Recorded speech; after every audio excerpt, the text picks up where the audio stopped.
Before the renaissance of ordinary, before ordinary became as popular as it is now, many of us were baptized in the church. If you're not a Catholic, they will do some sort of a child dedication or child naming ceremony for you at the church.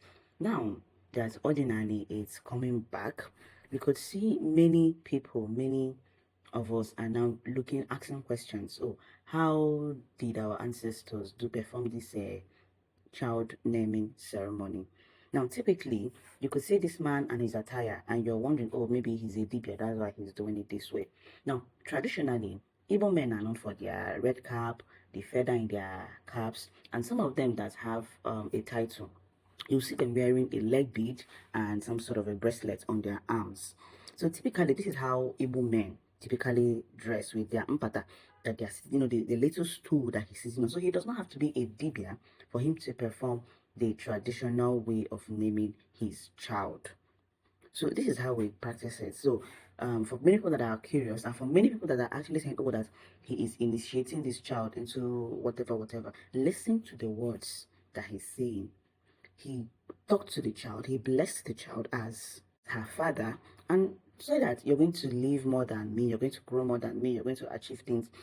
He's blessing his child in his own way and form. And while doing that, he's also calling on his forebearers, on his fathers. And if you understand the significance of Nzu, would understand that in our indigenous tradition, there is nothing demonic or evil about the Nzu. If we understand the significance of the Omo in our traditional Igbo culture, we also know that there is nothing evil or demonic about it. The same goes to the kola nuts.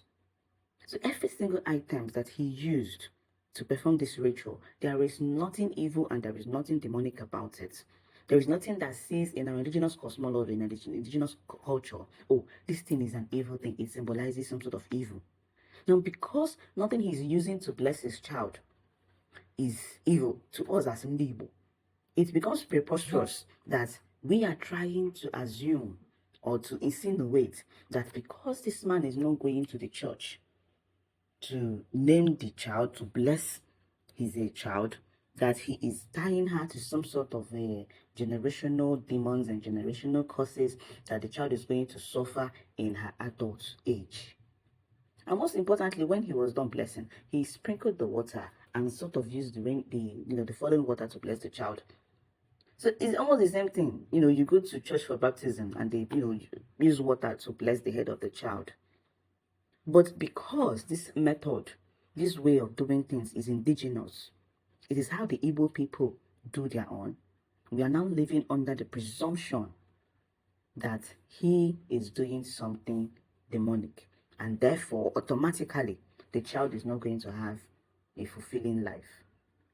And that's the irony of where we are when we talk about how religion has indoctrinated us. So these are the corrections that we need to start making. If you're an Igbo man and you feel like this is the right way for you to welcome your child, to bless your child, to name your child, you're valid. And it is wrong for people to invalidate you and invalidate what you want to do because they don't share in the same religious beliefs as you. So I want to tell you today that you're valid. So go ahead. This is how you want to name your child. Call your kingsmen, both men and the women. Cook for them. Sit down in your mpata as a man.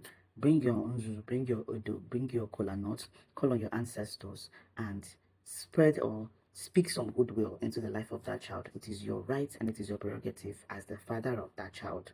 So if you're not following, don't forget to follow and share your comments and your thoughts with me. Like I said.